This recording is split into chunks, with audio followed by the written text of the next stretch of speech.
नमस्ते प्रणाम का हालचाल बा भाई लोग।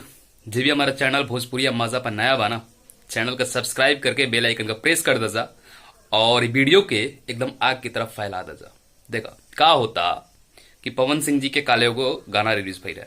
गाना का नाम रहे जमाना कहेला पवन सिंह। एगो बात हम तहां लोग से पूछे के चाहता नहीं, भोजपुरी में सिर्फ एक स्टार ऐसा है ना, एक स्टार जो छोटे छोटे चैनल को बढ़ाने का काम करता है। जी हाँ, बिल्कुल सही सुन रहा लो, जेकर नाम का है पावर स्टार सुर सम्राट पवन सिंह। ओकरा पवन सिंह जी के छोड़ के और केहू ऐसा स्टार के तू लोग बता द जा जे छोट छोट चैनल के बढ़ावे के काम कैला होके, केहू ना।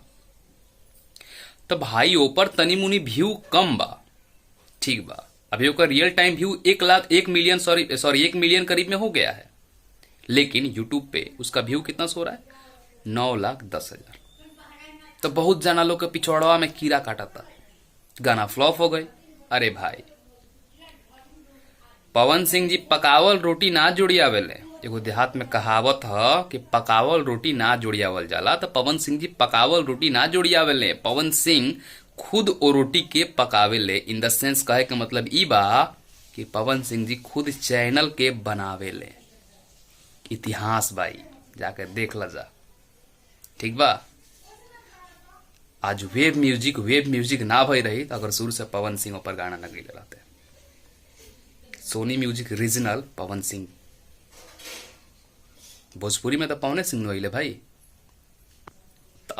कहे का मतलब ई बा कि भाई व्यू के लेके पिछड़वा में जब कीड़ा काटता ना, तो उन कीड़ा के तनी शांत कर दो ना, तो लठिया बानू लगावा हुर देम सीधे से। अपना से मतलब रखा जा मर्दे। जब हम कुछ बोलत नहीं की तो काहे उंगली करे पर लागल बड़ा लो। महतारी बहन सुने में मजा आवेला का? हद बा भाई। मतलब कैसे आदमी चुप रही भाई, कैसे चुप रही? गाना के मजा ला लो, नहीं के सुने के तो मत सुना लो। इनमें कौन बड़का वाली चीज बा? भोजपुरी खाती काम कर जा, ठीक बा। और जब भी भाई वीडियो के देखा था ना, सबसे रिक्वेस्ट बा हमार कि गाना के ज्यादा ज्यादा शेयर कर जा। जमाना कहला पवन सिंह। और 15 तारीख के 6:45 में पवन सिंह जी के एक दूसरा गाना, जाना में पवन सिंह जी का बाहुबली वाला लुक जो हमने देखे के मिली ना भाई, मजा आ जाई कसम से। वो गाना तो ढेर जाना के फारी। तो देखो गाना का नाम कहा नजर मिलाओ बबुआन से, और बबुआन तो हमेशा इंतजार कर ला भाई पवन सिंह जी के गाना के।